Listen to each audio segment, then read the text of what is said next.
এই প্রাণীটি মনে করেছিল এই লোকটি পানিতে ডুবে মারা যাচ্ছে, তাই এটি তাকে বাঁচাতে আপ্রাণ চেষ্টা শুরু করে। এটি লোকটিকে বাঁচাতে তার মাথার টুপি ধরে টেনে উপরে তোলার চেষ্টা করছিল।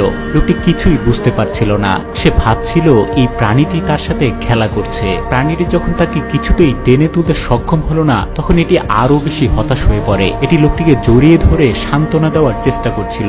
এরপরও লোকটি সাড়া না দেওয়ায় প্রাণীটি সেখান থেকে চলে যায়। কিছুক্ষণ পর এটি তার বন্ধুকে সঙ্গে করে নিয়ে আসে লোকটিকে বাঁচানোর জন্য। এবার তারা দুজনেই লোকটিকে বাঁচানোর চেষ্টা করে। লোকটি কিছুই বুঝতে না পেরে এবারও সে আগের মতোই প্রাণীগুলোর সাথে খেলাধুলায় মেতে ওঠে। শেষ পর্যন্ত প্রাণীগুলো লোকটিকে উদ্ধার করার কৌশল দেখাতে শুরু করে। তাদের কাজ দেখে তিনি অবশেষে বুঝতে পারেন তারা তাকে বাঁচানোর চেষ্টা করছে। এরপর লোকটি প্রাণীগুলোর প্রতি সম্মান দেখিয়ে তাদের সাথে উপরে উঠে আসে। সেই দিন থেকে লোকটি যখনই সমুদ্রে আসতো, প্রাণীটি সঙ্গে সঙ্গে তার নৌকায় উঠে যেত, যেন তার পুরনো